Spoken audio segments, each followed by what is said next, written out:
Who built Teotihuacan? The question hangs in the thin mountain air, a silent inquiry posed for 1,000 years. It drifts like fog along the vast avenue of the dead. It waits at the foot of pyramids that seem to touch the sky. We walk these long, straight roads. We stand in the immense plazas. We gaze upon stone-carved serpents. We study the faint, faded colors of painted walls. The city feels ancient, impossibly heavy with its own story. Yet its creators left behind so few words, almost as if they vanished on purpose. They did not sign their names to this monumental work. That profound silence turns this place into an enduring secret. Nestled in a wide, high valley, not far from modern Mexico City. A city once stood here among the largest and most sophisticated on Earth. At its heart rises the colossal Pyramid of the Sun, a man-made mountain. Not far away, the Pyramid of the Moon keeps silent watch. Between them runs the Grand Avenue of the Dead. Great temples and palaces once lined the road like sentinels. Beyond them, homes and workshops spread for miles across the valley floor.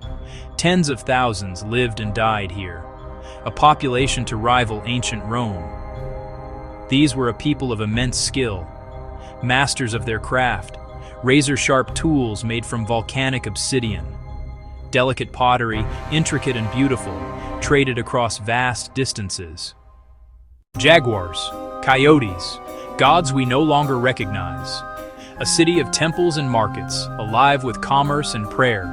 It had a culture, a history, a lifeblood all its own. Yet it kept its true name hidden. The name we use, Teotihuacan, is not its original. Given by Nahua-speaking Aztecs centuries later, it means the place where the gods were born. The city's real name is lost to time. Today, archaeologists move carefully through the ruins, brushes whisking away centuries of dust. They uncover the bones of the long dead, shattered fragments of pottery, blackened floors of buildings consumed by fire, evidence of vibrant craft and far-reaching trade. Objects from distant lands have been unearthed here. Brilliant green jade from the Maya heartlands, pearlescent shells from distant coastlines. The city was a nexus, a center of production and influence touching people near and far. And yet when the end came, the people seemed to have turned on their own creation. The city burned. Its walls were torn down. Its sacred murals were violently scraped away. Now listen closely to the theories, the stories we tell ourselves to fill the silence. Each one is an attempt to give a name to the builders, to put a face on the ghosts of this city. None of them offers a complete answer. Each one presents its own logic, fits some of the evidence we have found, but ultimately leaves some doors stubbornly closed. The first, and perhaps most straightforward of these ideas, is that Teotihuacan was not built by outsiders at all. It was the creation of local people, a city-state that grew organically from the fertile soil of the valley itself, a city built by its own. Over time, these groups began to cooperate. They joined together for larger and larger projects, perhaps for shared irrigation, or for defense.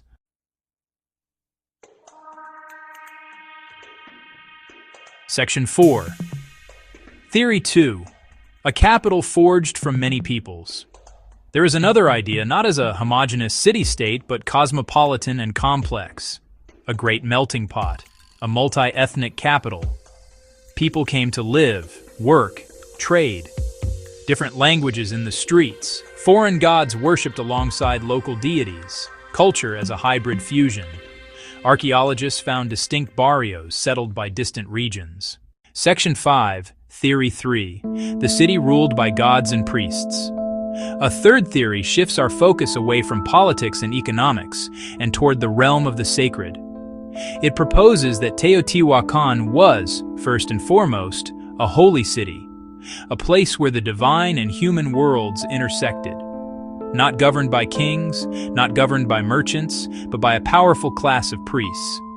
The city itself was a grand stage for religious ritual. Colossal pyramids as artificial mountains built to honor the gods. construction as collective devotion, organized by a priestly class. City alignments suggest the cosmos was central to its builder's worldview.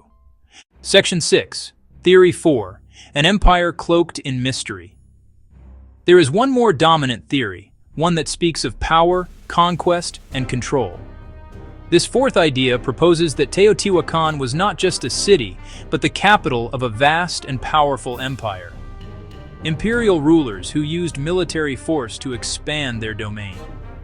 Signs of the city's influence are found far and wide, from the highlands of Guatemala to the plains of northern Mexico. Sites bearing Teotihuacan architecture and art, colonies or emulation for legitimacy. Weaponry and fortifications add weight to a military presence. But there are no triumphal records, no lists of conquered towns. If empire it was, its power may have been economic and cultural, rather than direct occupation. Section 7. A silence that echoes through time. So we are left with these stories, these four compelling theories, each with its own evidence, each with its own holes. The truth in all likelihood is not found in one, but in a mixture of them all. Teotihuacan was almost certainly a busy capital, a sacred site, a home to many peoples, all at once. It was a place of priests, warriors, craftsmen, farmers. The profound silence of its builders allows all of these stories to coexist. We may never know for certain who they were, but their city stands, a question mark carved into the land.